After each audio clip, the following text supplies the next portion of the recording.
tarda. Benvinguts a esta nueva sesión del ciclo sobre longevidad. Hoy tenemos el placer de tener a una persona que además cumple,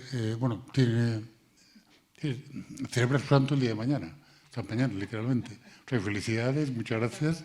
Entonces, me adelanto a felicitarla porque podrás decir, cuando vuelvas a Madrid, que en Barcelona te felicitaron antes que en ningún otro sitio. O sea, que eso vamos muy por delante. Pues muchas felicidades. Es la ventaja de tener una mujer que se llama igual.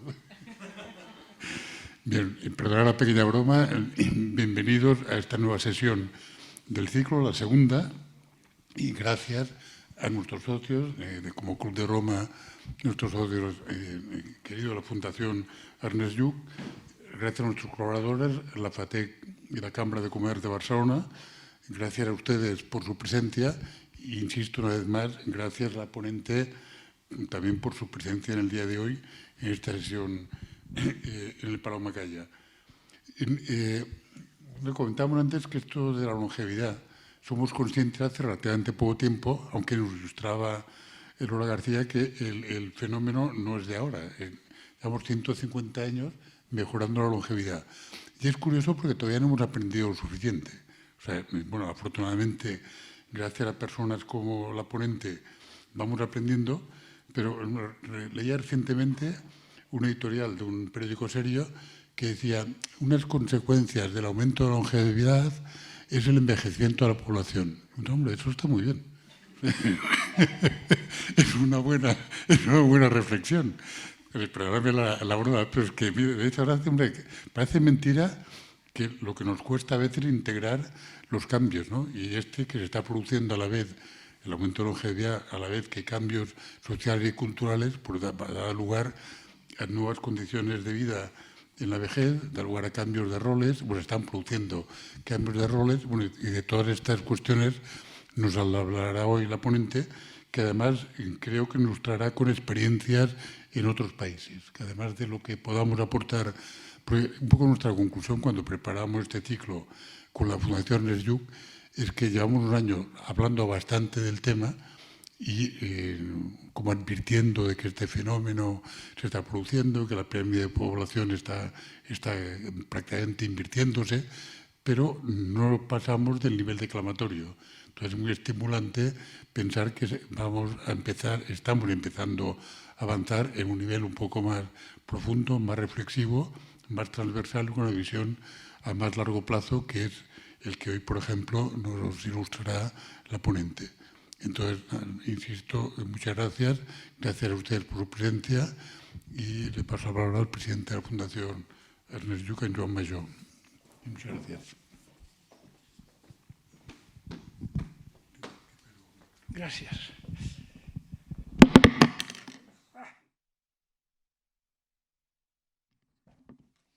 Bona tarda a tothom. Bones tardes. A veure, aquestes paraules meves, com cada vegada que fem un d'aquests diàlegs, són sobretot per donar la benvinguda, que ja ho ha fet en Jaume, per agrair a tots els que hi sou, per agradecer especialmente a la persona invitada, que ja la presentarà el nostre director, i per fer una petita, diguem-ne, introducció que jo en diria intel·lectual o digueu-ne com vulgueu, que és la següent. Fa molt de temps que parlem de la insostenibilitat de la societat. Hi ha la sostenibilitat, i normalment quan es parla de la sostenibilitat o de la insostenibilitat es pensa en el tema ecològic. Es pensa que estem consumint masses recursos, que estem provocant massa residus, una sèrie de coses, que s'està fent el canvi climàtic, i això porta a situacions de no sostenibilitat i que haurem de fer canvis importants en la nostra manera de viure i en la nostra manera d'organitzar-nos. Jo he dit sempre, fa molt de temps, que tan preocupant com això és el que jo en dic la insostenibilitat social. No ecològica, sinó social, que és el creixement continuat de la desigualtat en un període de creixement de l'economia. Perquè quan les economies van avall, mira, de vegades doncs, hi ha problemes, però que estem en una situació en què si no fem canvis en la forma com s'organitza la societat i tot l'aspecte social dels recursos, de les oportunitats i tot això, hi haurà una insostenibilitat no perquè tinguem calor i sequeres, sinó perquè tinguem enfrontaments forts degut a això. Bé, i avui diria que jo també crec que hi ha una certa insostenibilitat demogràfica. És a dir, no només hem d'anar amb compte amb el tema ecològic, no només hem d'anar amb compte amb el tema social, sinó que hem d'anar amb compte amb el tema demogràfic, part del qual està en això que en dieu l'envelliment. Però sobretot l'envelliment que allarga la vida per una banda i la reducció de noves persones, la reducció dels naixements. I això té tota una sèrie de conseqüències, no en parlaré pas, perquè l'únic que vull fer és destacar-ho, que haurien de fer canviar deixeu-m'ho dir així, l'organització social respecte al paper de la gent gran en les societats. I que, a més, haurien de fer canviar, i això ho sabem, les polítiques d'immigració. Moltes coses que estan passant en el camp de la immigració i en el camp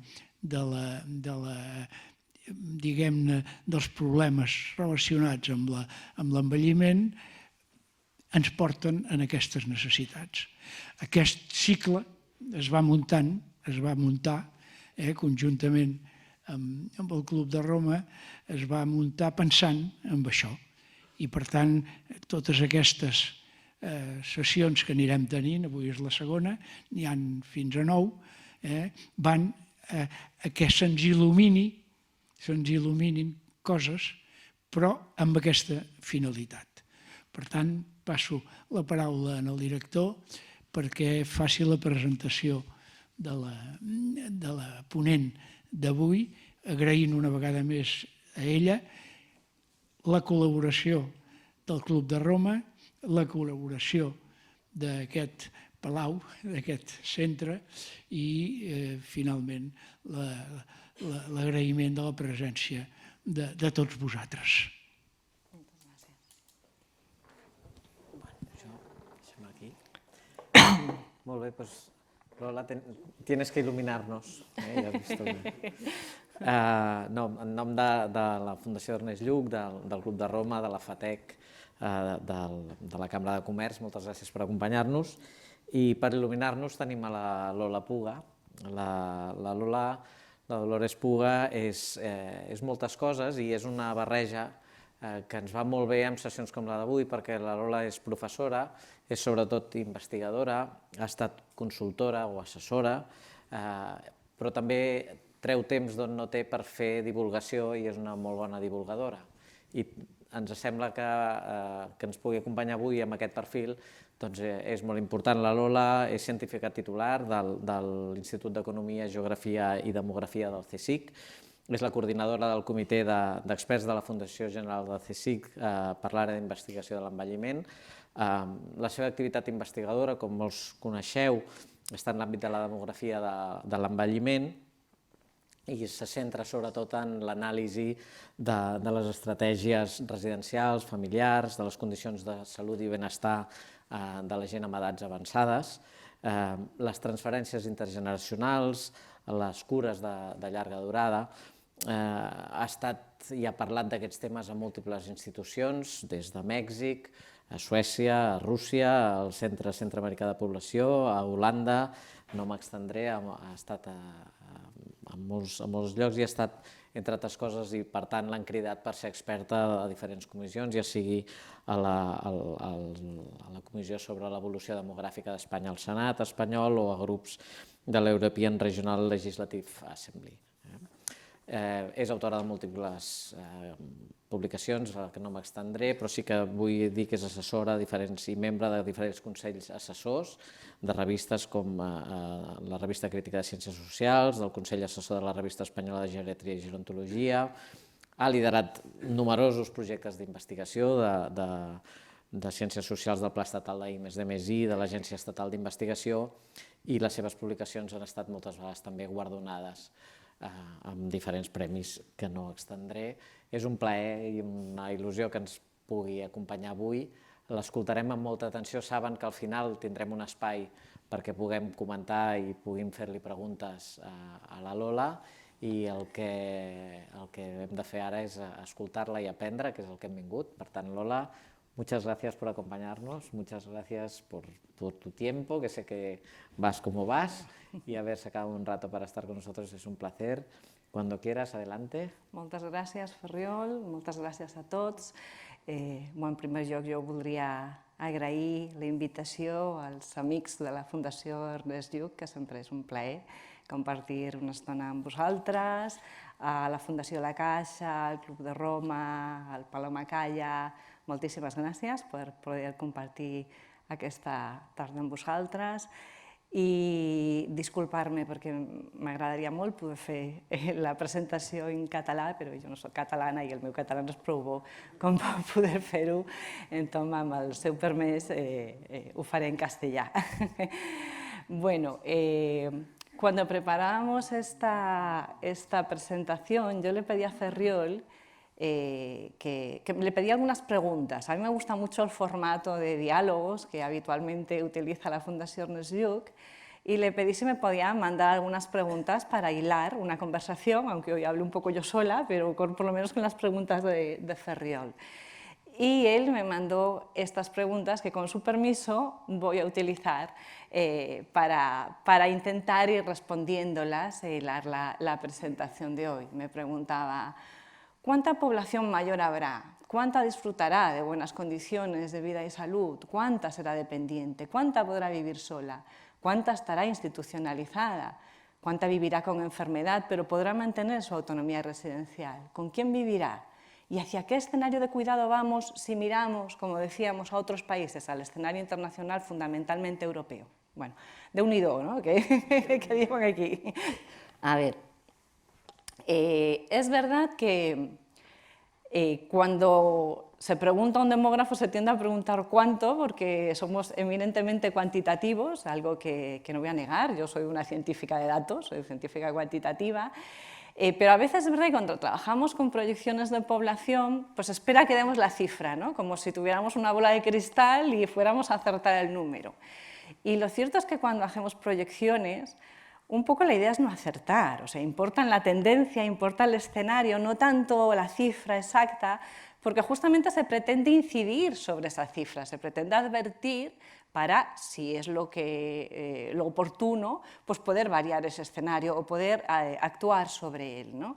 Con lo cual yo intentaré, para no defraudar, intentaré contestar estas preguntas con una cifra, como se espera de una demógrafa, pero mientras tanto intentaremos hablar de tendencias, ¿no? De las tendencias que nos permitirán responder a estas preguntas. Supongo que algunos de ustedes o muchos de ustedes habrán estado en la primera sesión de estos diálogos, en los que mi compañero y amigo Julio Pérez ya ha hablado un poco de cómo hemos llegado hasta aquí, de cuál ha sido la evolución demográfica, para intentar contestar a esa primera pregunta de cuánta población mayor habrá. Bueno, y un poco también a las otras, tenemos que entender cómo hemos llegado hasta aquí. Creo que ya Julio ha contado cómo hemos pasado de ser una población de alta natalidad y alta mortalidad a una población de baja natalidad y baja mortalidad, ¿no? Que era un poco la transición de la que hablábamos en la presentación, de la que han hablado, que llevamos siglo y medio protagonizando. Una población que necesita producir menos nacimientos porque no pierde a la mitad de los mismos durante los primeros 15 años de vida, es decir, porque logra que la mayoría de los nacidos protagonicen largas trayectorias de vida y por lo tanto no necesita hacer ese esfuerzo reproductivo, que esto que supongo que lo explicó muy bien mi compañero Julio, es lógicamente una población con menos niños y más personas de más edad. Eso, como muy bien decía, es la consecuencia obvia del aumento de la longevidad, que es lo que conocemos como envejecimiento demográfico, que no es ni más ni menos que un cambio en la estructura de población, ¿no? Es obviamente una población con que necesita producir menos niños, porque todos los nacidos viven durante largas trayectorias de vida, con lo cual la primera consecuencia es que pasamos de esa estructura clásica de población que se parecía a una pirámide, a una estructura que podríamos llamar torre, que se parece más a una torre, en donde todos los nacidos protagonizan trayectorias de vida mucho más prolongadas y son más iguales ante la muerte, digamos, perdemos a la población en edades más similares. Esta es la consecuencia más obvia, pero yo diría que no solo vamos hacia poblaciones de población de más edad, sino también de más edades. Y esto, si me lo permiten, es un poquito, que sí que quizá más importante. Si nos vamos un poquito hacia atrás, hacia los años 70, tampoco tanto, vemos que la mitad de los nacidos tenían menos de 30, de la mitad de la población, perdón, tenían menos de 30 años. Y todas las demás edades eran la otra mitad de la población. Ahora estamos en un escenario con más edades. Podríamos decir que tenemos una población que es un abanico con más varillas, ¿vale? Entonces tenemos en esos tonos naranjas lo que podríamos llamar jóvenes, que están los niños, los adolescentes, los jóvenes, los menores de 30, que son un poquito menos de un 30%, en verdes los adultos, que están entre los 30 y los 60, que son un poquito más del 30%, y en azules los mayores de 60.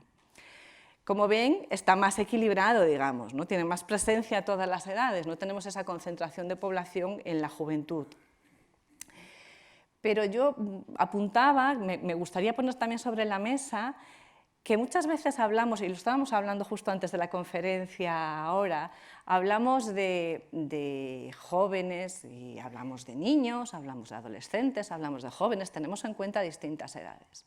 Y sin embargo hablamos de mayores o de vejez, y hablamos de 35 o 40 años de vida como si fuera exactamente lo mismo tener 60 que tener 95, ¿no? O tener 65 o tener 100. Y metemos en el mismo saco edades muy distintas, momentos biográficos, momentos vitales muy distintos y generaciones muy distintas. Entonces, hablando de una nueva vejez, yo lo primero que pondría sobre la mesa es que creo que tenemos que hablar en plural y poner así una heterogeneidad muy grande, en mayúsculas, encima de la mesa.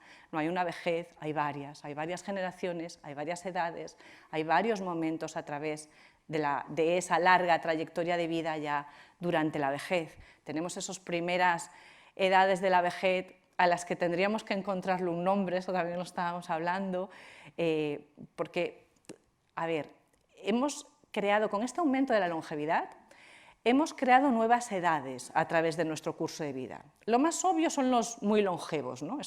Siempre ha habido centenarios, pero estamos transitando de forma mayoritaria edades de la vida que antes solo transitaban individuos seleccionados, ¿no?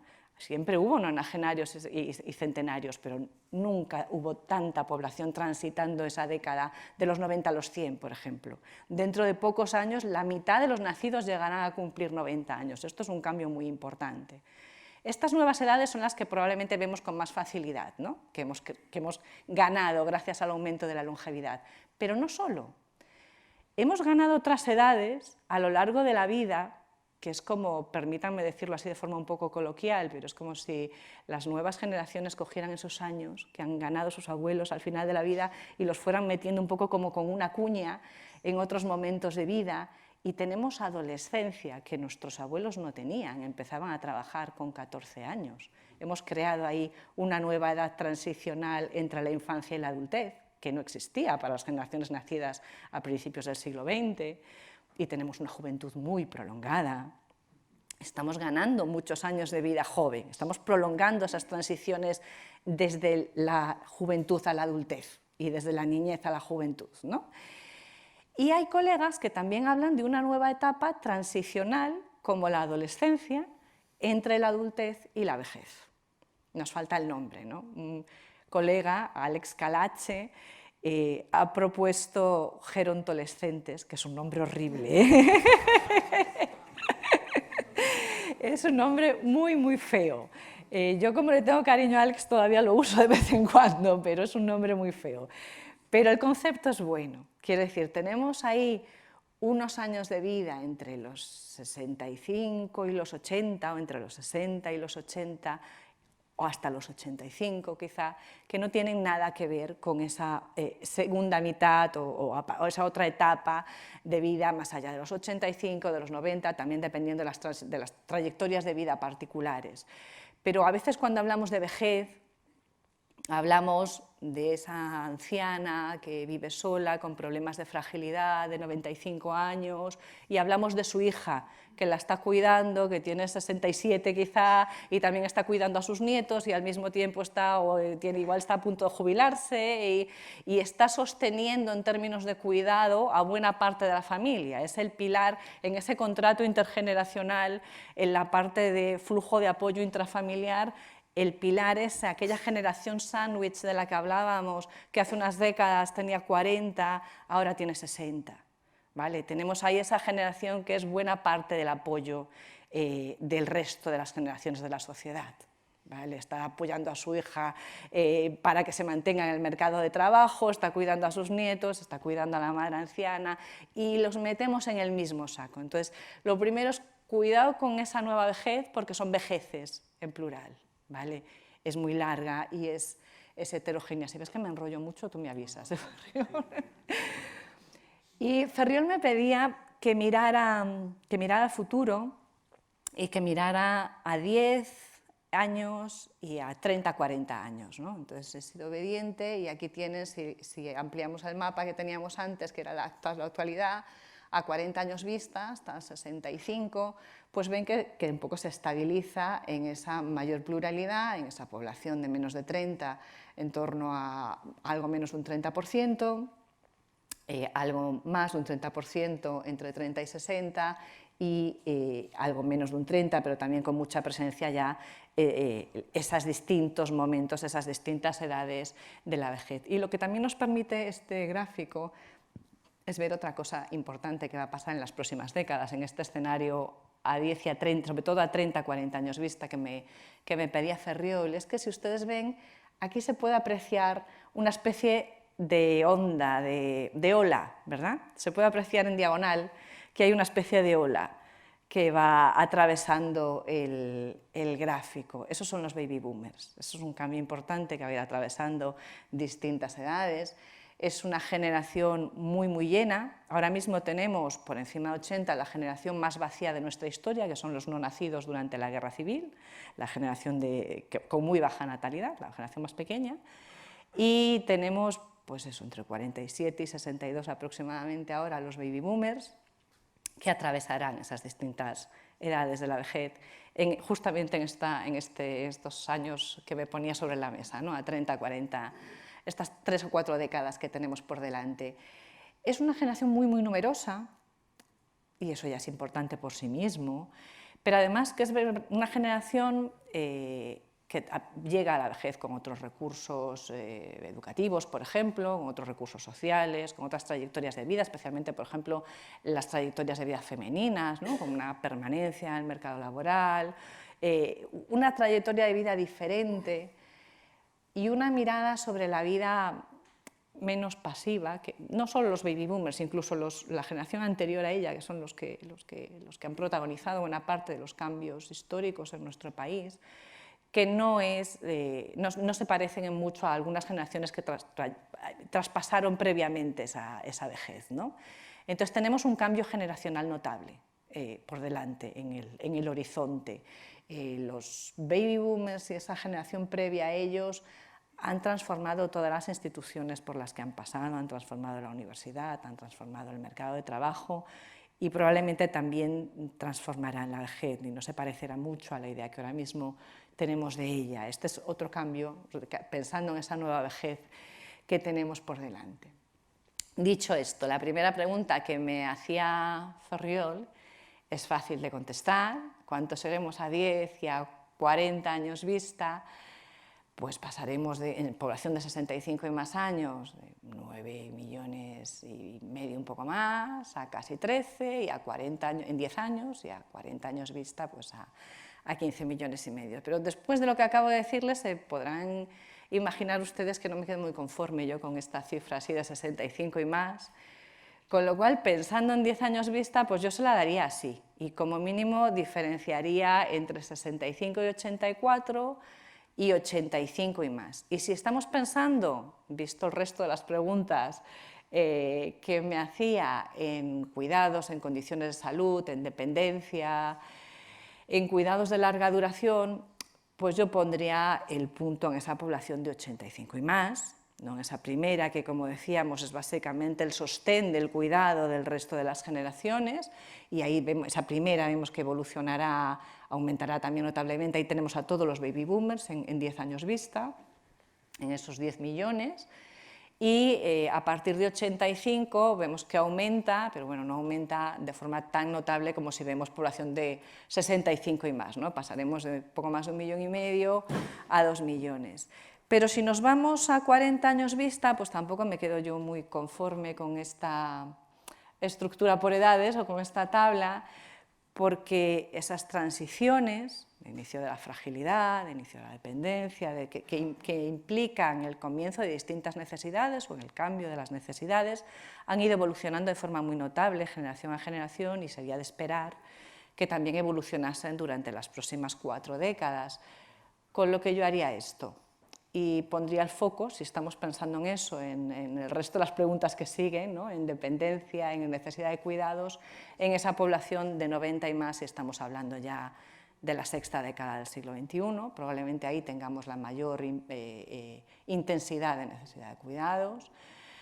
Y como ven, cambia un poco el escenario de aquel primero que le ponía de seremos 15 millones de población de 65 y más años a, bueno, vamos a pasar de 1 millón y pico de más de 85 a 2 millones en 10 años y a un poco más, pero también 2 millones y pico de 90 y más en 40 años, ¿no? Esta es un poco la evolución que yo plantearía en términos de poner un escenario, para no defraudar, de necesidades de cuidado en cuanto a población mayor. Vamos con las siguientes preguntas. Me decía Ferriol, ¿cuánta disfrutará de buenas condiciones de vida y salud?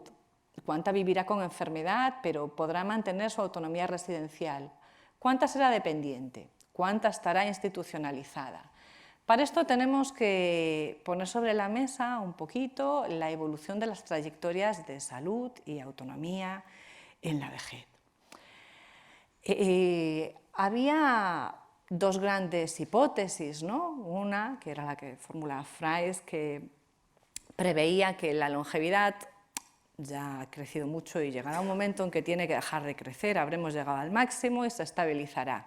No seguirá aumentando la esperanza de vida. Entonces, como sí seguirá retrasándose el inicio de la enfermedad y de la dependencia, pues esta se irá comprimiendo en menos años hacia el final de la vida. Esta era la hipótesis de la compresión de la enfermedad y de la discapacidad. Y teníamos otra, la de Greenberg, que era, bueno, la esperanza de vida va a seguir aumentando, la longevidad, pero no vamos a lograr ganar años de vida en salud al mismo ritmo, con lo cual lo que vamos a ganar va a ser años de vida con mala salud, ¿no? Esta la llamaba muy gráficamente el fracaso del éxito. Bueno, pues lo que podemos ver, lo que ha ocurrido en todas las sociedades prácticamente del planeta, es que es una hipótesis intermedia, la de Manton, ¿no? La del equilibrio dinámico, es que sigue aumentando la esperanza de vida, por ahora no hemos visto una desaceleración ni un cambio de tendencia, y el aumento de la esperanza de vida, esta esperanza de vida libre de discapacidad, ven ustedes que ha evolucionado bastante en paralelo. Hemos mantenido una duración de vida con discapacidad, esto es con discapacidad básica, esa que afecta a nuestra capacidad para cuidar de nosotros mismos, ¿no? A la que nos permite seguir La ausencia de la discapacidad básica nos permite seguir viviendo solos, básicamente, ¿no? Mantener nuestra autonomía, cuidar de nosotros mismos. Pues vemos que esos años con la autonomía limitada por problemas de discapacidad básica, que básicamente es lo que entendemos como población dependiente, ha estado más o menos estable al final de la vida, ¿no? Ha ido retrasándose, pero no ha aumentado la duración. ¿Y en qué condiciones de vida? Bueno, pues déjenme enseñarles, estos son unos gráficos por edades, con distintas condiciones de salud, y abajo en el eje horizontal tienen ustedes distintas generaciones, ¿vale? Entonces, la última columna, la de atrás, la verde más oscuro, es la percepción de mala salud. Yo me encuentro mal, tengo mala salud, ¿vale? Mi salud es mala o muy mala. Ven ustedes que generación a generación desciende con 70 años de vida, ¿vale? Distintas generaciones. La generación más joven se encuentra mejor que la anterior progresivamente, una tras otra, a la misma edad. Y si la columna inmediatamente siguiente, la verde clara, es población con una o más enfermedades crónicas diagnosticadas, población con una enfermedad crónica, que vive con enfermedad. Ven que ocurre exactamente lo contrario, generación a generación es mayor.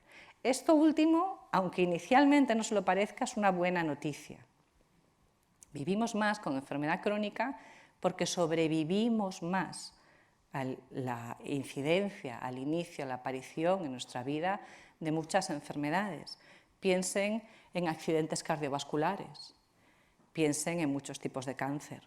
Hace unas décadas eran mucho más letales. Ahora vivimos con esos problemas cronificados e incluso están evolucionando más lentamente, se ha ralentizado su progresión hasta el momento en que limita nuestras capacidades para cuidar de nosotros mismos, es decir, en que llegamos a una discapacidad básica o una situación de dependencia. Entonces, ¿qué se está produciendo? Pues se está produciendo algo que parece una paradoja, y es que vivimos más con enfermedad, pero con buena salud, ¿vale? Con enfermedad crónica diagnosticada, pero con una percepción de buena salud durante una larga trayectoria de vida por la vejez. Esto es un reto importante sobre la mesa, hablando de nueva vejez y de necesidad de adaptarnos a ella, como decían en la introducción, porque es muy importante adaptar los sistemas de salud a poblaciones con problemas crónicos, ¿vale? Que todavía seguimos funcionando un poco como un carro con ruedas cuadradas, ¿no? Tirando de ellas, con un sistema pensado para agudos, y lo que tenemos es una población que vive durante largas trayectorias de su vida por la vejez con problemas crónicos, con buena percepción de salud con problemas crónicos. Las columnas en un tono musgo, digamos, es la discapacidad instrumental, que es aquella que tiene que ver con nuestra relación con el medio, con el entorno, poder usar un transporte público, ir a comprar, salir, utilizar un teléfono, acordarnos de, bueno, estas cosas. Esta es la que tiene que ver más con el entorno, y la marrón, que es la que está en primer plano, es lo que podríamos, la que delimita la dependencia, la población dependiente por la que me preguntaba, es la discapacidad básica, aquello que nos permite cuidar de nosotros mismos. Somos capaces de vestirnos, de lavarnos, de comer solos, de andar por nuestra casa, de cuidarnos, ¿vale? Ven que la instrumental, la que tiene que ver con el entorno, prácticamente no ha evolucionado generación a generación, y la básica ha ido disminuyendo generación a generación a los 70 años. A los 75 pasa lo mismo, disminuye generación a generación la percepción de mala salud, aumenta la prevalencia de problemas crónicos y disminuye la discapacidad básica, que ya que tiene que ver con la dependencia. La instrumental prácticamente está estable, salvo la primera generación, que es un poco la más mayor y era un poco diferente. A los 80 años pasa un poco lo mismo, sigue pasando lo mismo. Disminuye, sobre todo en las generaciones más jóvenes, la percepción de mala salud, aumenta la prevalencia de morbilidad crónica y disminuye también las generaciones más jóvenes, pero a lo largo de todas ellas prácticamente los problemas de dependencia generación a generación, es decir, la discapacidad básica. Y tenemos que llegar a los 85 para ver que aquí sí aumenta, aquí sí ya vemos un aumento notable de los problemas de fragilidad que afectan a nuestra autonomía, ¿vale? De la discapacidad básica. Entonces, básicamente podríamos concluir de este pequeño análisis que estamos... Sí. ¿Es 1940 es 1932, la última. Pero hace 80 años de esto. Claro, pues estamos hablando de 85 años, es que hay que esperar que los cumplan.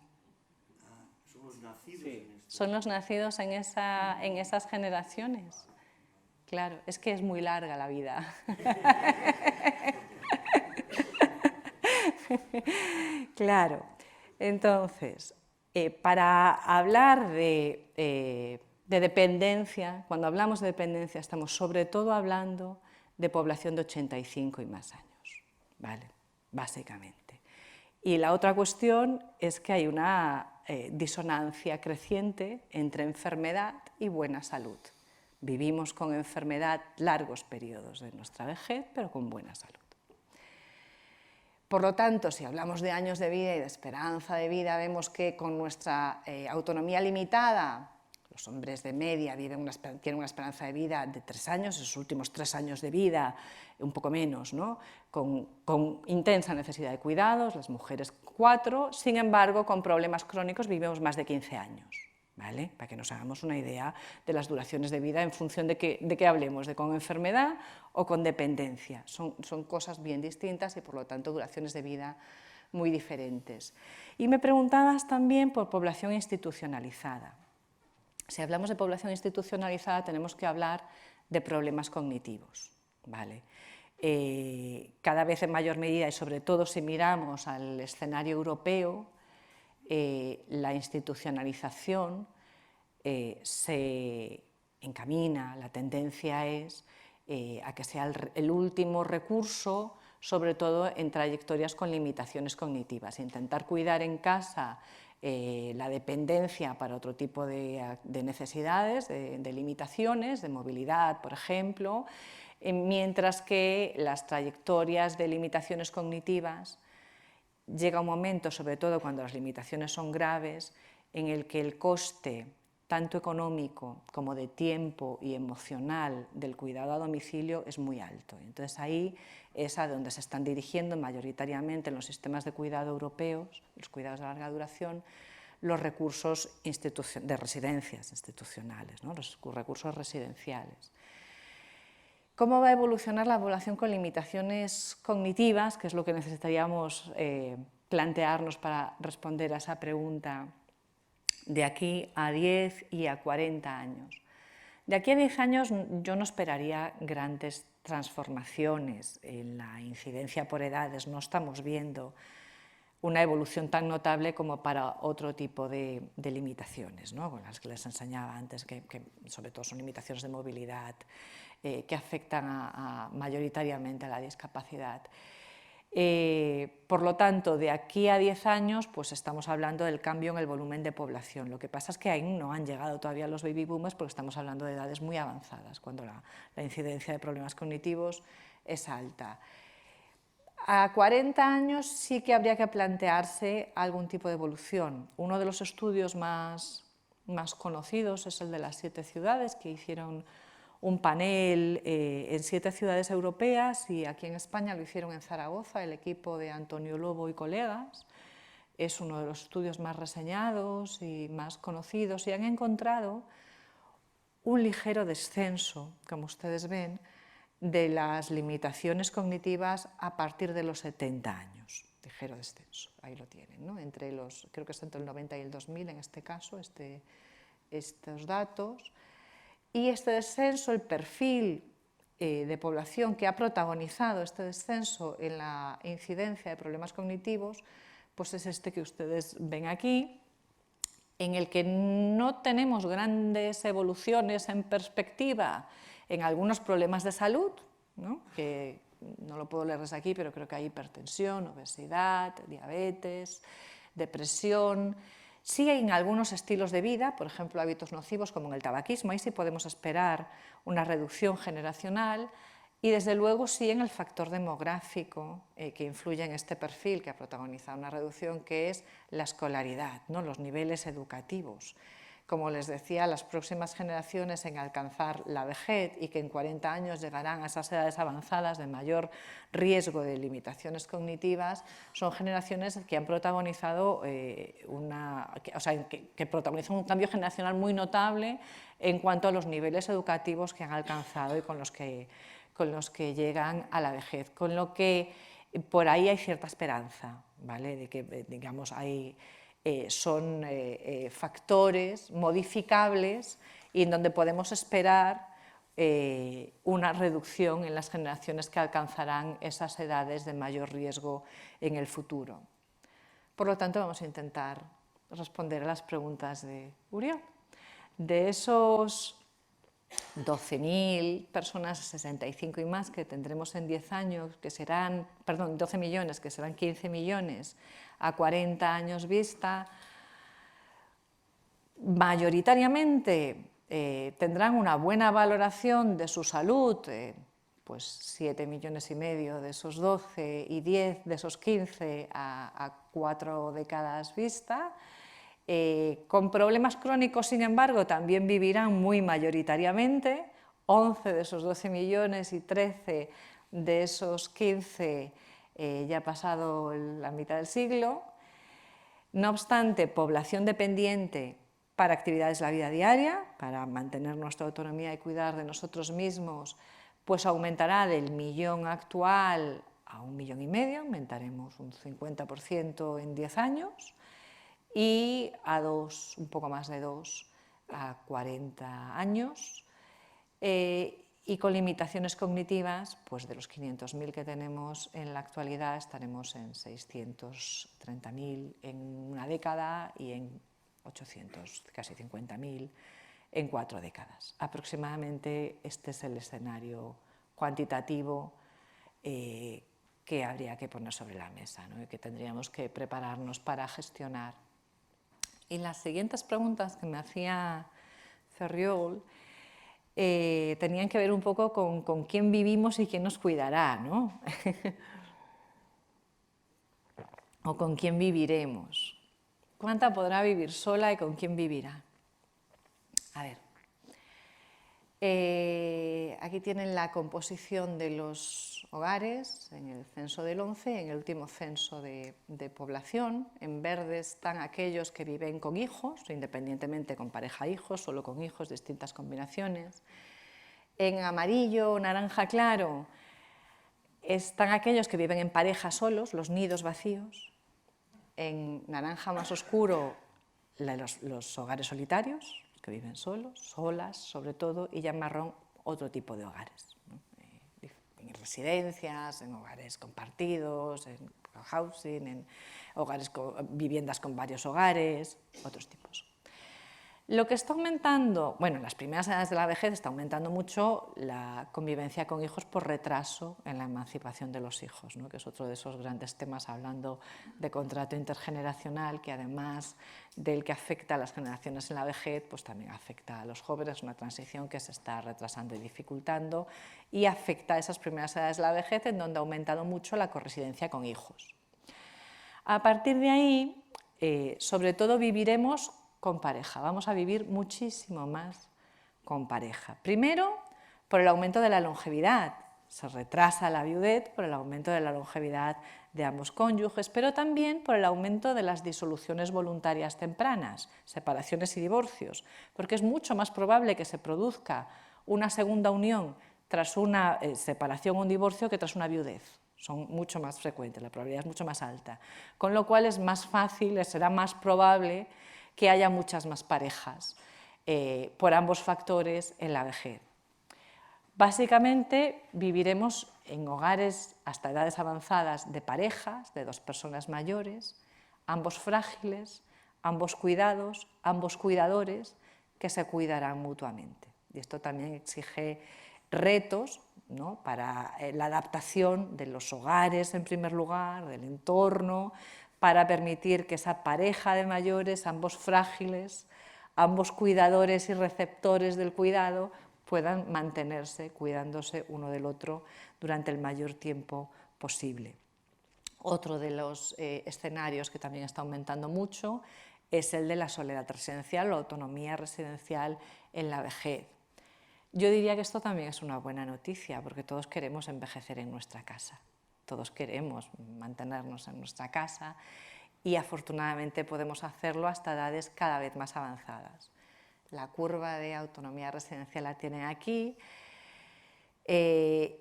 Donde está aumentando más, si viéramos, no os traje la curva en el intercensal, entre los dos censos, pero donde está aumentando más es en las edades adultas, sobre todo, también debido a rupturas, a disoluciones de parejas, con lo cual uno de los grandes cambios es que esta va a ser una situación menos nueva para muchas personas mayores, especialmente mujeres mayores, que son las grandes protagonistas de los hogares solitarios, que nunca en su vida han vivido solas, muchas de las que ahora viven solas, una situación absolutamente nueva, va a ser lo menos para las generaciones del futuro. Habrán vivido con más frecuencia, con más probabilidad, solos en algún momento de su vida. Y por otra parte, otras variables que pueden afectar al mantenimiento de la autonomía residencial, que también podemos esperar en alguna de ellas, variaciones generacionales, las podemos deducir si vemos un poco cómo han cambiado en las últimas generaciones. Hace unas décadas la autonomía residencial se perdía muy cerca de la viudez. En el momento de enviudar, tanto hombres como mujeres, unas cuantas generaciones atrás, perdían la autonomía residencial, fuera para vivir con un hijo, a una residencia. Porque mayoritariamente, en el caso de ellas, esto cambió de la población femenina cuando se dignificaron las pensiones de viudez. Fue una cuestión de recursos económicos. Con lo cual, cuidado con las pensiones de viudez y con los recursos económicos, no le demos la vuelta. En el caso de los varones, sigue ocurriendo en cierta medida en lo que tiene que ver con la dificultad de cuidar de sí mismos de ciertas generaciones de varones que no están acostumbrados a cuidar de sí mismos y del hogar, que no han sido los cuidadores de la familia ni del hogar durante su trayectoria de vida, con lo cual aquí podríamos esperar también algún cambio generacional en el futuro, en la medida en que lleguen a edades avanzadas generaciones de varones más acostumbrados a cuidar de sí mismos y del hogar, esperemos. Con lo cual, bueno, les decía, serán hogares pequeños, unigeneracionales, sea de una persona o de una pareja, pero de una generación, pero envueltos en redes multigeneracionales, es decir, la multigeneracionalidad, si le puedo decir así, la convivencia intergeneracional será exterior al hogar, muy mayoritariamente, y también será un poquito diferente a la que han tenido generaciones previas, en donde sus redes familiares y sociales estaban más basadas, o en parte basadas en vínculos horizontales, tenían que ver con hermanos, con descendientes de los hermanos, sobrinos, primos, y en el futuro estarán más basadas en vínculos verticales, ¿vale? Tenemos menos número de vínculos, pero que nos durarán mucho tiempo. Tenemos menos hermanos, menos hijos, pero viviremos con nuestros hijos más de la mitad de nuestra vida, más de 50 años largos. Tendremos menos nietos, pero no será que conocemos a nuestros nietos, será que viviremos con nuestros nietos 30 años largos de la vida de nuestros nietos y llegaremos a verlos adultos y a conocer a nuestros bisnietos, que es algo que ya no hay que decir en futuro, ya está ocurriendo a día de hoy. Quiero decir, en el futuro esas redes familiares y sociales estarán más basadas en duraciones de vida con esos vínculos que en número de vínculos. Esto, por una parte, les aporta fortaleza, porque cuando tenemos redes muy basadas en miembros de nuestra misma generación, adelgazan más rápidamente. Son más frágiles porque están sujetas a los mismos riesgos de morbilidad y de supervivencia que nosotros mismos, que nuestra generación, mientras que las redes intergeneracionales son más resilientes al paso del tiempo, tienen otras vulnerabilidades, otros factores de fragilidad, como que al estar más basadas en la duración, pero con menor número de vínculos, cualquier alteración de la relación con uno de esos vínculos nos puede dejar sin media red o sin la red completa, ¿no? Es decir, una migración, por ejemplo, o una mala relación, ¿no? Por ejemplo. Entonces, bueno, ahí habrá, estamos hablando de hogares intrageneracionales, envueltos en redes intergeneracionales, pero que serán un poquito distintas a las de ahora. Y intentando contestar en términos cuantitativos a las preguntas de Ferriol, pues de esa población a 10 años vista, de casi 13 millones de personas, 65 y más años, tendremos 4,5 millones aproximadamente que serán parejas, ambas personas mayores cuidando uno del otro, y casi 3 millones de personas viviendo solas, donde estaremos hablando sobre todo muy mayoritariamente de mujeres mayores de 85, 90 años. Año a año, la edad en la que pedimos la autonomía residencial se va retrasando un poquito. A día de hoy tenemos la moda en 92 años, ¿vale? En el momento en el que la curva empieza a bajar y es más probable.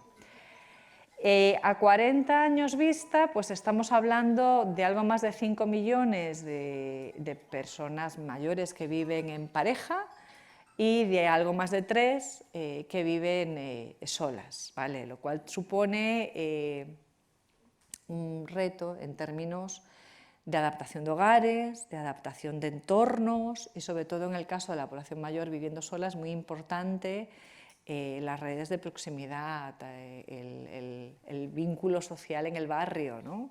Ahí es muy importante construir vecindarios integrados para todas las edades, ¿no? Y que permitan construir redes de proximidad muy importantes cuando empiezan los problemas de movilidad, sobre todo.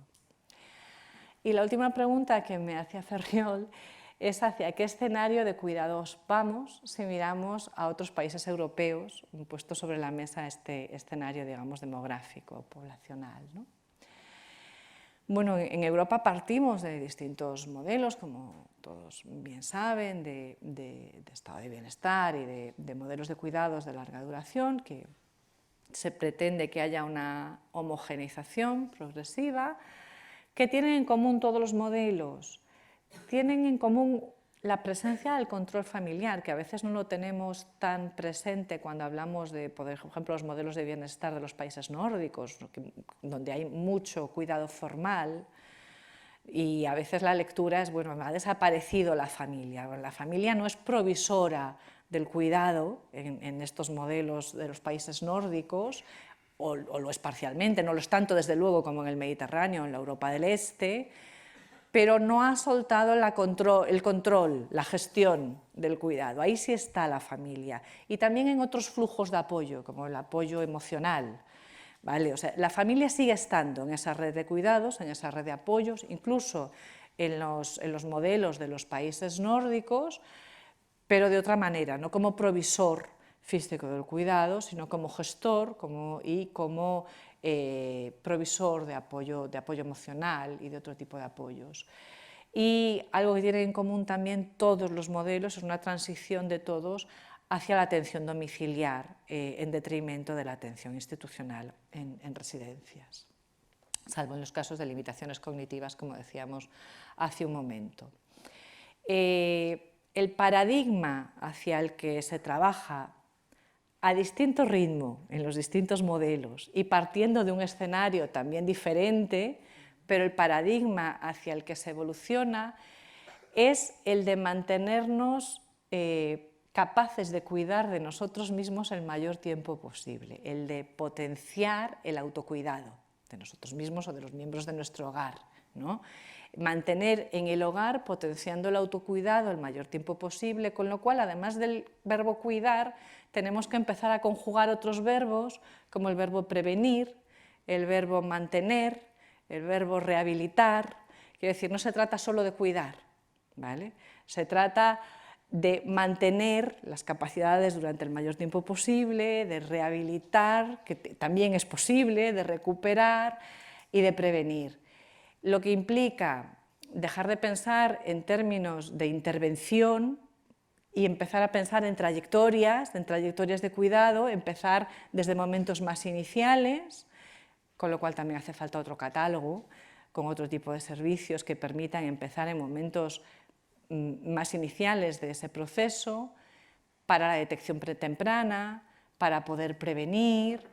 Hay que cambiar también esa óptica que tenemos de evitar el solapamiento, con lo cual un solo servicio, y pensar en construir justamente trayectorias que permitan servicios complementarios, que se puedan ir sumando, que se puedan ir solapando para permitir crear trayectorias, ¿no? Lo que implica tener a las personas mayores en el sistema desde momentos más tempranos, verlos monitoreados, ver el cambio en las necesidades. Otra característica común que está ocurriendo en casi todos los escenarios europeos es la figura, el surgimiento de distintas figuras de gestión de casos, oficina única, coordinador.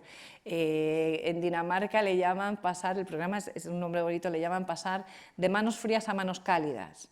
Bueno, que no sea la familia, en el mejor de los casos, sino directamente el mayor, el que tenga que gestionar múltiples servicios. Estábamos en hogares pequeñitos, de mayores, con redes exteriores. Esas redes eran cada vez más múltiples, con familiares, pero también con mercado y también con servicios públicos y también con distintos provisores, gestores. Gestionar toda esta red múltiple es complicado, con lo cual hacia lo que van muchos sistemas es hacia el surgimiento y el crecimiento, el aumento del protagonismo de esas figuras de coordinadores de casos, gestores de casos, oficinas únicas, esas manos cálidas del programa danés, por ejemplo. Y otra tendencia también común es, en Finlandia, por ejemplo, la han llamado comarcas de cuidados, es acercar, no pretender tener la misma respuesta en todo el territorio, a veces intentamos tener los mismos servicios, ¿no? Pero la población es diferente, las necesidades son diferentes, quizá no necesitemos los mismos servicios necesariamente en todas partes, o no sean lo mejor, o no sea la mejor forma de responder a esas necesidades. Con lo cual es acercar esa gestión al territorio, que no siempre el municipio tiene la capacidad para gestionar eso en función del tamaño del municipio. Entonces, lo que se ha hecho en muchos lugares, sobre todo en Suecia y en Finlandia, es la comarcalización, de forma que le dejan mucha libertad a las distintas comarcas para gestionar el catálogo de servicios y la gestión de los mismos. Entonces, pues como le decía, se trata de pasar de la intervención puntual a la trayectoria de cuidado, con el paradigma de mantener, con lo cual hace falta prevención, hace falta rehabilitar, no solo cuidar, con una lógica de trayectorias, de curso de vida, con mecanismos acumulativos, con servicios que se puedan acumular, que no sean excluyentes.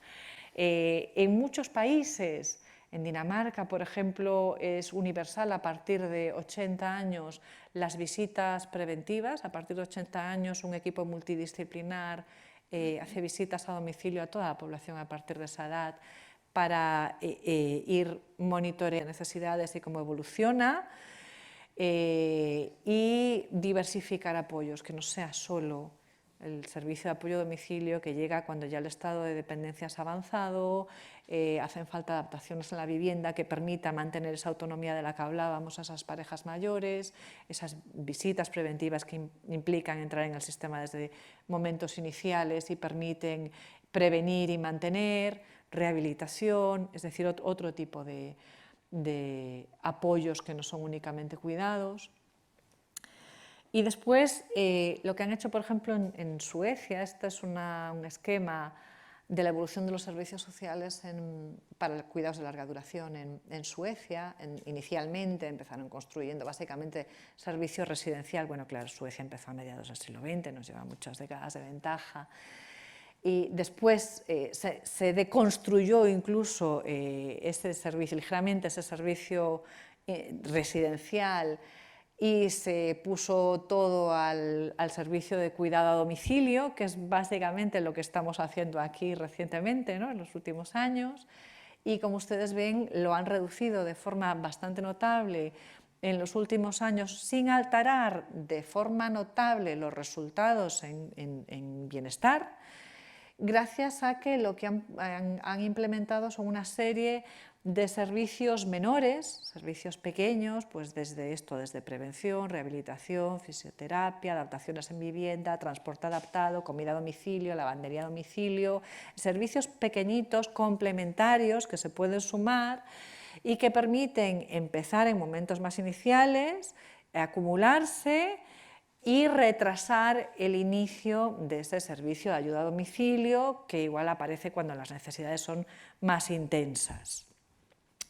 La diferencia es que Suecia, que lo ha hecho implementando esta otra serie de servicios pequeños y complementarios, no se ha visto una reducción en los niveles de bienestar. En Inglaterra, por ejemplo, que acabo de ir con una tesis sobre lo mismo, han hecho lo mismo, reducir de forma muy notable en algunas municipalidades, que hay mucha diferencia, los servicios de atención a domicilio sin implementar otro tipo de servicios, y no solo ha tenido un impacto muy notable en bienestar, no solo del receptor del cuidado y también de los cuidadores, sino que ha tenido un impacto brutal en el sistema sanitario. O sea, no solo en las urgencias, sino también en las duraciones de las duraciones hospitalarias. Sí, eso es. Entonces, bueno, cuidado, porque al final esto tiene muchas vertientes. El peligro del modelo sueco, digamos, vamos a llamarle así, ¿no? Con estos pequeños servicios, bueno, el peligro es el usarlos como sustitutos cuando es necesario un servicio más intenso, claro. O sea, una cosa es que sean servicios previos y complementarios que permiten retrasar servicios para necesidades más intensas, de apoyo más intensas, y otra cosa es que se utilicen como servicios sustitutivos cuando las necesidades son mayores. Pero bueno, es una vía que haya funcionado relativamente bien, ¿no? Razonablemente bien. Lo que decíamos, tenemos que, en buena parte en España, en los últimos años, lo que ha aumentado muchísimo es la ayuda por servicio, la ayuda familiar o la ayuda mayor por servicio. En las próximas décadas nos vamos a encontrar en mucha menor medida con esa figura de la cuidadora principal.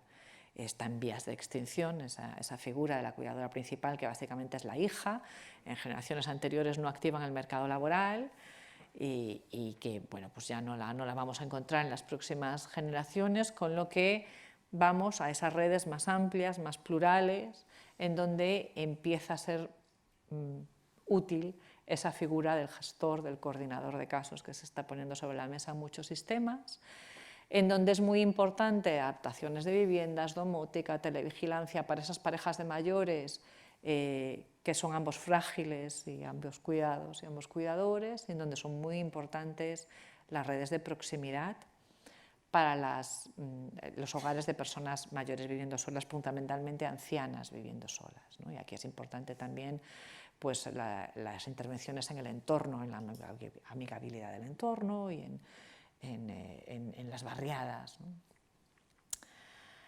Y después estaba lo que les comentaba de la cuestión de que muchas veces en el discurso aspiramos a tener los mismos recursos para todo el territorio. Y básicamente lo que estamos haciendo es diseñando recursos, respuestas de cuidado para áreas metropolitanas donde tenemos el mayor volumen de población mayor y las aplicamos indistintamente a todo el territorio. De forma que a donde no llegamos básicamente es a las áreas de bajas densidades o llegamos muy mal, ¿vale? Y entonces ahí, por ejemplo,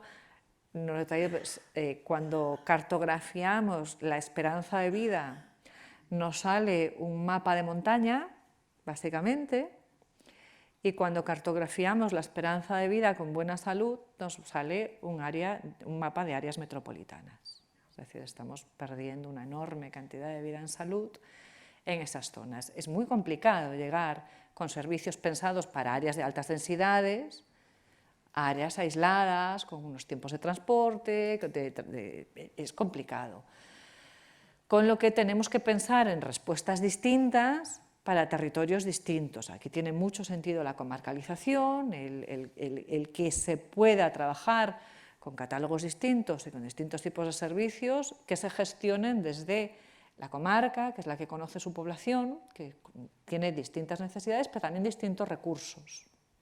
¿Vale?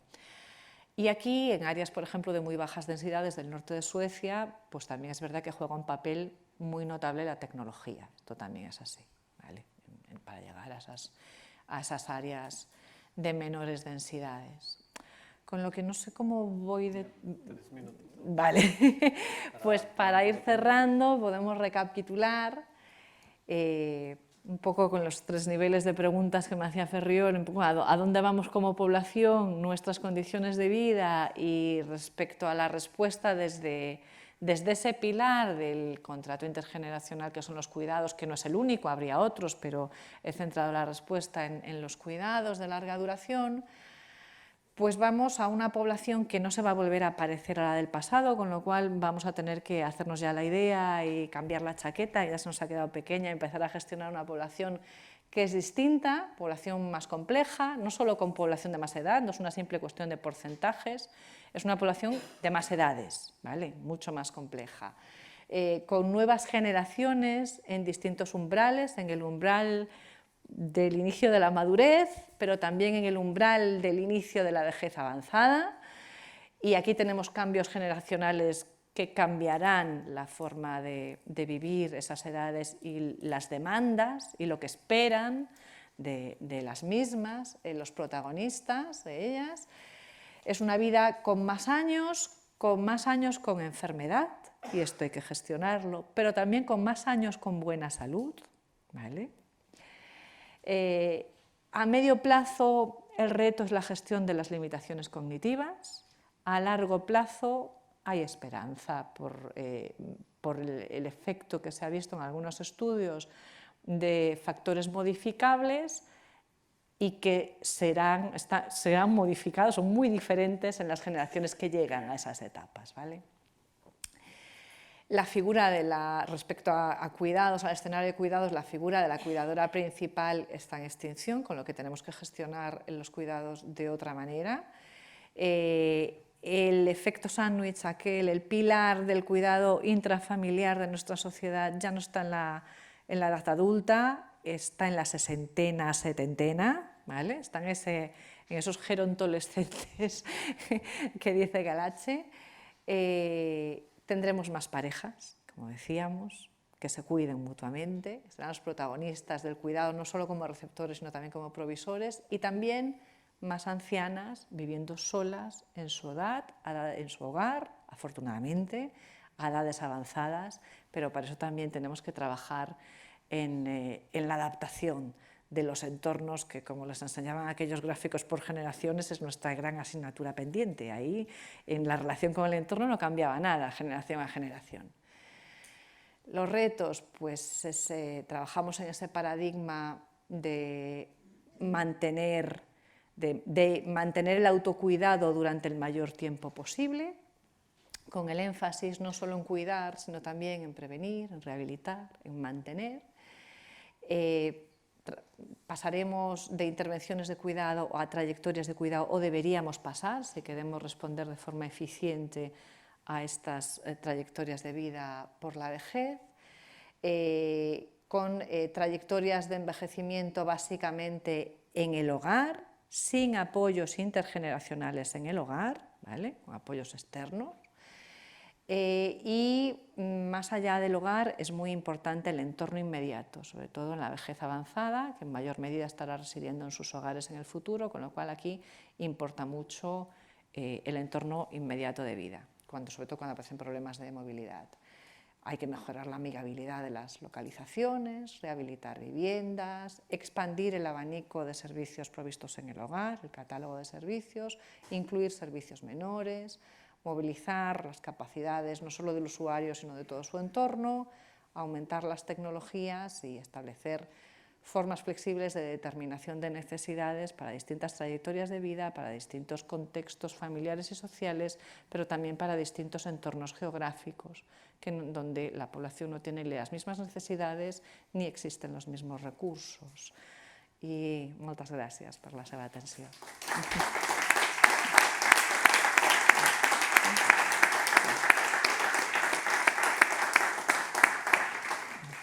Bueno, muchas gracias, Lola. A vosotros. Bueno, ens ha dit moltes coses i tenim una estona per compartir amb ella possibles preguntes. Per tant, si us sembla, aquí ja veig que ja n'hi ha una i ens les podem anar rumiant. Aquí hi ha un... Perfecte. Si us sembla, fem preguntes, si podem fer preguntes breus i així en fem un parell o tres, recollim i fem després una altra tongada, si us sembla. Aquí n'hi ha una, aquí n'hi haurà una altra i aquí una altra. Vinga, fem aquestes tres primeres. Moltes gràcies. Perdona, doncs aquí. Moltes... ¿Se me oye? Sí, sí. Ah, vale, vale. Me ha encantado. Muchísimas gracias. Además, súper claro. ¿Vale? Yo tengo un listado de preguntas. Veo que me acabas de limitar. Sí, vale, sí, vale. per donar més espai a tothom. Intentaré aglutinarlo. Lo primero de todo es que me ha encantado eso de... Yo ahora ya me voy a considerar adolescente 2. Eso. ¿No? Como estoy en esa franja, la palabreja que decías no me acababa de cuadrar, pero yo ahora voy a llegar a casa diciendo que ya soy adolescente 2, que eso de tercera edad y de mayores se acabó. O sea, me ha gustado. De todo lo que nos has explicado, que es una pasada y que un poco es el panorama que tendremos, a mí sinceramente me salen, para resumirlo un poco, me salen una serie de dudas. Ante esa variabilidad demográfica que vamos a tener, en el que cuando hacías los diferentes dibujos, ¿no?, de la parte joven, la parte de mediana edad y la parte adulta, ¿no? Claro, las necesidades de los mayores que vamos a ser en 10 y 30 años venideros y las necesidades que tendremos tendrán que estar cubiertas por una serie de cuidadores, cuidadoras, de filones profesionales. ¿Quién nos va a cubrir todas esas necesidades? O sea, con esa población productiva vamos a poder cubrir todas esas necesidades que vamos a tener, dijéramos, los futuros mayores. Esa es una, ¿no? Ante esa perspectiva que tú me planteabas, yo también pensaba, ostras, la edad de jubilación variará, porque, claro, es verdad, seremos más mayores, estaremos crónicos, pero también como de una manera preventiva, ¿no? Estaremos, dijéramos, más sanos. ¿Puede afectar esto también la edad de jubilación? Bueno, y me quiero quedar aquí, tengo más, y después tengo oportunidad, tengo más, ¿vale? Gràcies. Gràcies. Aquí Bona tarda i gràcies per l'explicació. Jo sóc un representant del cohabitatge cooperatiu sènior, el que se'n diuen el cohousing. És la solució que hi ha en aquests moments i d'alternativa de futur a quedar-se sols a casa, encara que sigui en cuidados, en cures, etc., i quedar-se a anar a parar a una residència, almenys actualment. Es parla molt per sobre de que cal viure a casa, en cuidados, però això té un gran problema i és la solitud. És a dir, cap de 8 hores vindrà una senyora o un senyor a casa a cuidar-te, a fer-te els peus, el que vulguis, però el teu veí està visquent a 100 metres allà i no podràs baixar.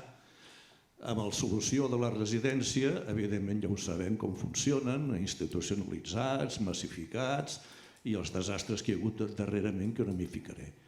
Clar, la comunitat és la solució que hi ha. És a dir, nosaltres, Catalunya, som els capdavanters en cooperatives, ja des de l'abans de la República, no? I precisament els habitatges de jove, els que viviu a Barcelona, sabeu que hi ha ara moltíssimes cooperatives sota el model d'ús, que és antiespeculativa pels joves. I pels grans no hi havia res. Nosaltres ho vam crear-ho, farà cosa de 8 anys, a la cooperativa Sostre Cívic de Barcelona.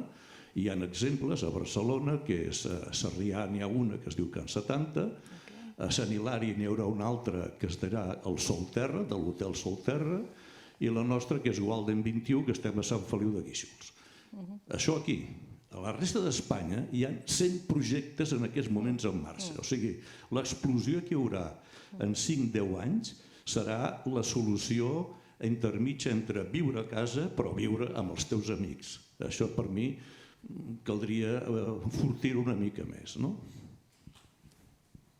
Fem una tercera i llavors que contesti, fem una altra tongada i començarà el Jaume.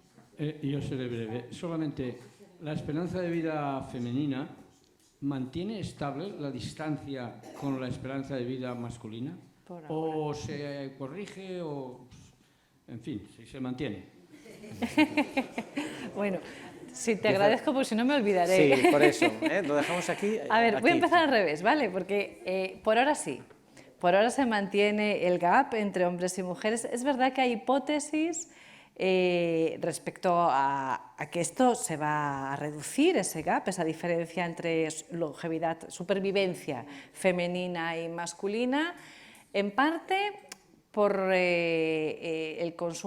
consumos tóxicos, ¿no? Es verdad que durante las generaciones que ahora nos están dando resultados en longevidad, es decir, las que están en edades muy, muy avanzadas, el consumo de alcohol y sobre todo de tabaco era básicamente masculino, y otras generaciones femeninas que todavía están lejos de los picos de mortalidad, quiere decir, todavía no tenemos resultados, ¿no? Pero las siguientes generaciones femeninas tienen un mayor consumo de productos tóxicos como el tabaquismo o alcohol, con lo que hay algunas hipótesis que apuntan a que ahí se puede reducir aumentando la mortalidad más femenina, digamos, ¿no? Acercándola a la masculina.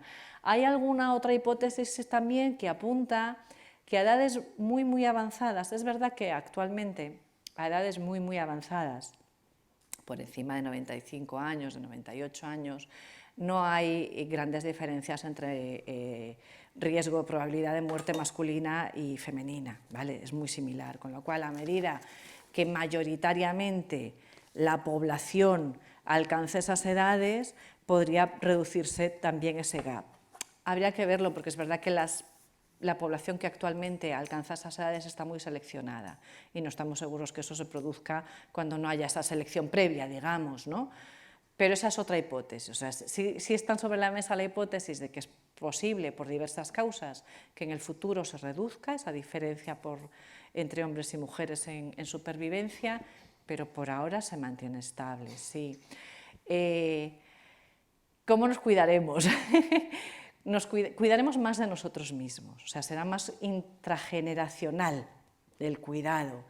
Retrasaremos esa carga notable del cuidado sobre otras generaciones hasta edades más avanzadas, con lo cual no se expandirá la duración, con lo que no será más cuidado. Esa es uno de los factores, ¿no? Nos cuidaremos más a nosotros mismos hasta más tarde, más que ahora. Y por otra parte, lo que está ocurriendo es que es verdad que la población joven y adulta joven, no adulta mayor, vamos a ver, ¿no? Se está reduciendo cada grupo de edad, pero está aumentando la duración de los jóvenes, que son jóvenes hasta mucho más tarde, y la duración de la adultez hasta mucho más tarde, y como bien apuntabas, probablemente seremos productivos, y productivos no solamente en el mercado laboral, sino en muchos ámbitos de nuestra vida, seguimos aportando y cuidando hasta edades mucho más avanzadas. A día de hoy las cuidadoras, de hecho lo decíamos, son supuestamente mayores, ¿no? Si vamos a llamar mayor a los mayores de 65, de forma muy mayoritaria, es decir, no tenemos que mirar únicamente a esa parte baja de la pirámide, sino que lo que tendremos será muchas más generaciones, muchas más edades, una prolongación de la vida adulta hasta edades mucho más avanzadas. La jubilación, yo no encuentro ningún motivo para que siga estando en donde está. Quiero decir, es verdad que deberíamos evolucionar hacia transiciones más flexibles en función de la trayectoria de vida de cada uno, que no son las mismas para todo el mundo. Hay trayectorias de vida en donde tiene todo el sentido que sea más temprana esa transición, pero hay otras en las que no, en las que seguimos siendo muy productivos perfectamente a edades mucho más avanzadas. El inicio de nuestra trayectoria laboral se ha pospuesto mucho, se ha retrasado mucho, también en muchos casos por buenos motivos, porque estamos ampliando la formación, los periodos formativos, con lo que, bueno, a ver, la jubilación en 65 años se instauró en España en 1919, hace más de un siglo. Dice la ley, bueno, la leyenda no dice, o sea, la copiamos de la Prusia de Bismarck, dice la leyenda que porque era su edad, y la del emperador Maximiliano, o sea que ya veis por qué. Pero bueno, quiero decir, ¿de dónde viene eso? Viene de un mundo que no se parece nada a nuestro mundo actual, ¿vale? Con lo que, bueno, pues en algún momento habría que actuar. Ahí también hay todo un escenario europeo de distintas iniciativas al respecto y hacia dónde se trabaja. Y yo no soy una experta en jubilación, pero por lo que sé, por colegas, hacia dónde va, es hacia trayectorias mucho más flexibles, mucho más parciales en la medida en que sea, o sea, más flexibles, más posible individualizarlas, con mucha más flexibilidad, con mucha más capacidad de trabajo parcial, con mucha más reversibilidad, posibilidad de volver, de entrar y salir. Quiero decir, no te jubilas del todo de 0 a 100 de un día para otro, de 100 a 0, sino vamos hacia ese escenario. Con lo que yo cuando mire la pirámide o esa, yo no quise poner una pirámide, pero bueno, ese gráfico por edades, cuando piensen quién apoyará lo que sea, el cuidado, lo que sea, no miraría solo esa franja central, porque se está prolongando a través de la vida esas edades en las que somos el soporte y el apoyo de otras generaciones. A día de hoy yo diría que el principal sostén del bienestar del resto de las generaciones, de hecho, está por encima de los 60 años. Son esas generaciones que están entre los 60 y los 80 los que están sosteniendo en buena parte el bienestar de las generaciones más mayores y de las más jóvenes. El cohousing, sí, estoy de acuerdo contigo, es una de las iniciativas que está creciendo más en toda Europa, que está arrojando resultados muy prometedores en aquellas que llevan ya unas cuantas décadas de vida. En España yo creo que la más longeva es la de Málaga y ya podemos ver algunos resultados, porque claro, cuando empieza la iniciativa de cohousing no es cuando uno necesita cuidados, básicamente, eso pasa unas cuantas décadas después. Podemos verlo en algunas, como en esta de Málaga, y es verdad que tienen resultados de notable retraso, de inicio de problemas de dependencia, parecen resultados prometedores. A ver, claro, lo que pasa es que ¿quién inicia una iniciativa como esta de cohousing? Pues es población seleccionada, ¿vale? Es población que ya previamente tenía unos recursos sociales, unos recursos educativos, unos recursos económicos, aunque sea de información, de conocimiento, con lo cual probablemente en otros entornos igual también habría envejecido medianamente, un poquito mejor que la media, vamos a decirlo así. Quiero decir, lo que tenemos son poblaciones seleccionadas. Tenemos que esperar a ver si esto se amplía, se hace más transversal, y no sé si es un recurso para todo. A día de hoy no es un recurso para todo el mundo. Ojalá lo sea en mayor medida y crezca más. El gran peligro a mí cuando hablo con algunos protagonistas de iniciativas de cohousing, claro, el cuidado que hay que poner sobre la mesa, cuidado con que sea una sola generación, que muchas veces es el peligro, que lo inician al mismo tiempo porque vais a envejecer juntos y vais a necesitar cuidados todos a la vez. O sea, ahí es muy importante tener en cuenta la estructura generacional cuando se diseña la iniciativa, ¿vale? Y que pueda seguir entrando gente y haya diversas generaciones. Pero bueno, sí, indudablemente es una iniciativa muy prometedora, sí, sí. Fem una última ronda de preguntes sense acabar el temps, no vull deixar de fer-la y tancarem. Jaume. Gracias. Bueno, primero de todo tengo que pedirte excusas porque antes te he llamado Lola García, no sé por qué. No importa. Y además no consigo saber quién es Lola García. Estábamos hablando antes de que las mujeres tomaban el apellido del marido en buena parte del mundo, menos aquí, y tú a mí me lo has hecho, que mi marido se apellida García. Ahí está. No pasa nada. Pero me ha encantado la exposición, coincido con la valoración que se ha hecho en la sala, varias cosas de la exposición, algunas me ha encantado, la enfermedad durante tiempo en buena salud, me encanta, es mi esperanza. tener algún día una larga enfermedad en buena salud. Pues, perfecto, nos has transmitido esperanza, cosa que es de agradecer. Otra cosa que me ha encantado, me ha enternecido, es lo de ser cuidado y cuidarse mutuamente en personas de cierta veteranía. Bueno, pues también otra expectativa tengo relativamente próxima en mi caso, que me hace cierta gracia después de una larguísima temporada de coexistencia. Y una pregunta, porque como soy muy competitivo, el diseño de hacia dónde conviene ir parece que bueno, lo tiene bastante claro y también es estimulante ver que hay cosas que hacer. Entonces, lo de competitivo iba por dónde situaría a España en el contexto europeo, pensando en este horizonte a 10, 15 años vista. Hi ha alguna pregunta més? Fem una última. I... Sí. Perdona. El català me l'entén bé? Sí, ho entenc perfectament, pot parlar català. Vejam, amb l'aspecte biològic, estic completament tranquil perquè tinc assumit que és el procés natural de les persones.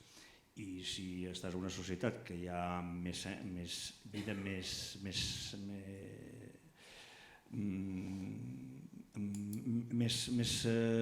sanitàriament millor per tots els aspectes que hi ha de netedat i tal, doncs veig que és lògic aquest procés que està fent.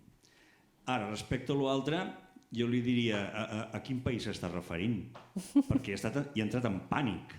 Sí? Home, vejam, no s'està fent res de previsió, començant pels habitatges. S'estan fent els habitatges igual que fa 50 anys. L'únic que ha canviat amb normativa que jo sé és que a les portes ha de passar una cadira de rodes, però res més. Llavors aquests habitatges com poden acollir a una persona que tingui totes aquestes limitacions? Impossible, i no s'està fent. Per això dic que entra un pànic, perquè qui hauria de començar ja amb aquesta previsió és l'administració, i no està fent res. Per exemple, el tema de cooperatives, el principal potenciador, penso que hauria de ser l'administració, i ni se'n parla d'això. Llavors, el principal problema que veig és això. Perdona, breu. Quin pressupost està estimat per portar tot això a terme? Perquè, si no recordo malament, cada 10 minuts mor una persona esperant la llei de dependència. I havent passat el que va passar a Madrid, 40.000 persones mortes de residències, què vol dir? Que si ja tornes a haver un Covid no es produiria el mateix? Doncs igual. Per tant, a mi tot el plantejament teòric d'assistència de l'administració, pànic. Perquè a més se segueix amb l'estratègia que qui ha de mantenir els jubilats són els propis treballadors. Escolti, això és una estafa. Els guanys de la nació són perquè reverteixen amb la població. Què vol dir això? Que només la gent que treballa ha de mantenir amb els jubilats? No senyor, és tota la riquesa de la nació que es té que abocar. Per tant, hauria d'estar amb els pressupostos generals de l'Estat. Oi que a la monarquia no li escatimen res? Oi que li actualitzen completament, contínuament? I a càrrec de tots nosaltres la nació, els jubilats hauria de ser igual. I llavors ja acabo. El que em preocupa és perquè no hi ha esperit crític i de reivindicació. Per tant, el que ens trobem ens ho haurem guanyat. Jo soc em trobo una mica sol amb aquesta lluita i penso que no hi ha res més. Però estem en una gran estafa i que valdria la pena concretar-ho a quin país es refereix això, perquè aquí no. Tenim una última pregunta allà darrere. Hi havia una pregunta, si us plau, molt breu perquè estem fora de temps i que tingui un moment per contestar la Lola, si us plau. Gràcies, molt breu, brevíssim. En primer lloc, enhorabona, sobretot per la intervenció i per les dades. Jo crec que és un tema del que sovint en parlem molt, però des d'una perspectiva poc dogmàtica, i vostè aquí ha portat moltes dades que em semblen molt interessants. La revolució és profunda. Venim d'un model que probablement en termes del dret s'estableix amb el dret romà, el pater familis, i de sobte com aquesta persona estructural passa a un segon terme en el nou concepte de família. Jurídicament té moltíssimes altres derivades, amb conceptes que no han sortit però que podem tenir presents. El cabdal hereditari, què passa amb les herències? que era una cosa que tradicionalment doncs, ha estat sobre la taula. En aquest context, les herències entren en una millor vida, perquè en tot cas el cap de l'hereditari el necessitarà un mateix per autofinançar-se la seva vida. Però més enllà d'aquestes reflexions, jo crec que l'accent l'hauríem de posar també en oportunitats. I sens dubte, una oportunitat ve per l'organització del territori. No tothom pot viure a les ciutats i menys en aquestes condicions. Per tant, hem de pensar que quan estem parlant d'aquesta lluita contra el despoblament, a molts pocs quilòmetres de les grans ciutats hi ha espais on l'urbanisme, el medi ambient, la gestió del públic i dels serveis socials donen unes oportunitats de primer ordre. I per tant jo crec que aquí calen també determinats consensos de col·laboració público-privada, però també de col·laboració público-público entre les pròpies institucions perquè podem generar oportunitats urbanístiques i d'habitatge a les ciutats per una banda, perquè no se'ns envelleixen tant, que no vol dir que canviem d'un model per l'altre, sinó que busquem un sistema més híbrid, però també per al territori on alhora, i acabo, pot ser una oportunitat de generació de riquesa o de fixació de la població amb determinats oficis que són també els que fan falta en aquest context. Per tant, jo crec que d'aquesta gran revolució social que tenim al davant n'hem de convertir també una gran oportunitat institucional i de país equilibrant més els nostres pobles i les nostres ciutats. Gràcies. Lola. Vamos allá. Muy breve. Muy breve, muy breve, venga. Jo li diria que mantingui la il·lusió, perquè tot això que ha dit és il·lusió. Bueno, pues yo no le voy a decir eso. Igual es que yo también soy una optimista empedernida, pero empezando por el final. Estoy de acuerdo. O sea, es importante pensar en la organización del territorio, no sé si tanto para llevar personas mayores a otras zonas, que no sé si te he entendido bien, pero un poco eso, porque envejecer en nuestro entorno de vida es muy importante para la mayoría de las personas, con lo cual eso es importante, pero como mínimo no para no perderla, porque tú miras ahora mismo, por ejemplo, la curva de migraciones y obviamente el pico sigue, la moda sigue estando en la población joven, ¿no? Entre 25 y 35, pero hay una segunda moda de población mayor de 80. Mayor de 80, ¿eh? No estoy hablando en torno a la jubilación, estoy hablando de mayor de 80, que parte de zonas con muy bajas densidades. Eso es migración, además a áreas periurbanas, a coronas metropolitanas, son los destinos. Eso es migración porque no hay servicios de proximidad, no pueden seguir cuidando de sí mismos en esas zonas. O sea, no se trata ya solo de poder atraer a población a esas zonas con una supuesta mayor calidad de vida, medioambiental, sino, como mínimo, de poder cuidar a la población que tenemos en buena parte del territorio con bajas densidades, donde hay una homogeneidad generacional muy notable. ¿Vale? Y donde falta la generación soporte. Yo sí creo que hay que plantearse llegar ahí, como mínimo para garantizar la misma calidad de vida y que puedan seguir envejeciendo en su entorno de vida y en su espacio de vida. ¿En dónde estamos en el entorno europeo? Hombre, nosotros partimos de un modelo muy familista de cuidado, con lo cual hemos visto el gráfico de Suecia que empezaron en los años 50 del siglo XX, nosotros hemos llegado muchas décadas después, porque básicamente era una cuestión familiar, el cuidado. Es verdad que con la ley de dependencia le faltaron muchas cosas, entre ellas presupuesto, que no es una cosa menor, pero era una ley ambiciosa, era una ley que pretendía, que aspiraba a un modelo universal, que no era cosa menor, no es el modelo de Centro Europa, por ejemplo, quiero decir, pretendía un modelo universal, que después es verdad que han aumentado mucho las prestaciones por cuidado, que se acaba revirtiendo nuevamente en un modelo de cuidado familiar o de la sustituta de la hija, que es una inmigrante mal pagada, básicamente, ¿no? Quiero decir,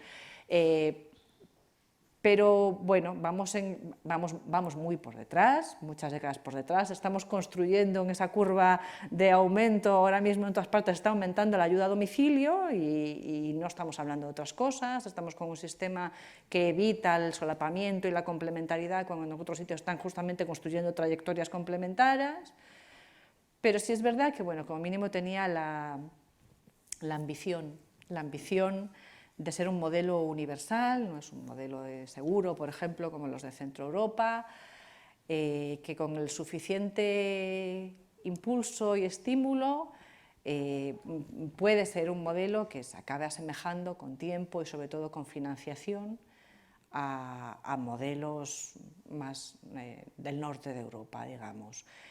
Vamos muy por detrás, eso es verdad. Quiero decir, un modelo con grandes problemas de listas de espera, con grandes problemas de que llegamos a edades, a situaciones de dependencia ya muy avanzadas, cuando se puede hacer poco más que amortiguar. Es un modelo que solo cubre parcialmente las necesidades, muy parcialmente, o sea, llegamos tarde a problemas ya muy graves y que necesita de forma muy intensa de la aportación del propio usuario o de su familia. O sea, entonces, bueno, es un sistema que por ahora tiene debilidades notables.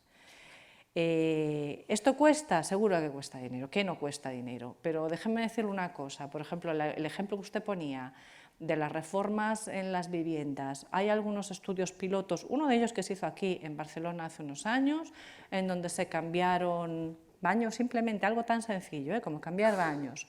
Tuvo un coste, la expectativa era que iba a acabar resultando económicamente eficiente, digamos.